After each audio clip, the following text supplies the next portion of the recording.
À l'occasion du Salon du Livre dont nous parlions tout à l'heure avec la visite de François Hollande, intéressons-nous à la littérature pour la jeunesse. Elle se développe.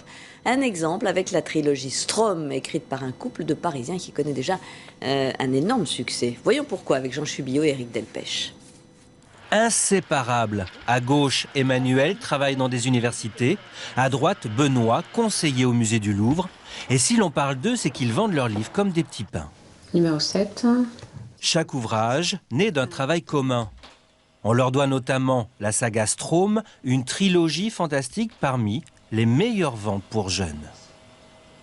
Le déclic, ça a été, on allait se marier et on s'est mis dans un café à Paris et puis on a inventé une histoire, un conte, c'était la première histoire. Et on s'est aperçu que ça fonctionnait bien à deux parce qu'on avait des imaginaires complémentaires. La première phrase est la plus dure.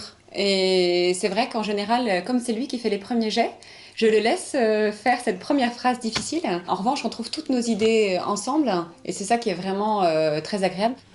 Avant ces romans pour adolescents, notre couple d'écrivains composait à deux des contes pour enfants. C'est vrai que l'écriture, ça demande beaucoup d'investissement. On a 3 petits-enfants aussi. On court toujours un peu après le temps. C'est une très belle récompense et un vrai plaisir de voir que le livre marche. Et qui dit succès dit fan club. Ce jour-là, Emmanuel et Benoît allaient rencontrer des experts de leur univers. Merci. Alors Alexandre. J'ai bien aimé le 3e avec les prophéties. Emilien. Emilien. Strom, ça permet de faire la lévitation, la télékinésie et la télépathie. Ça fait du bien, hein. C'est une des plus belles récompenses. Merci. Devant un tel succès, leur trilogie pourrait bien devenir tétralogie. Au revoir, Ken.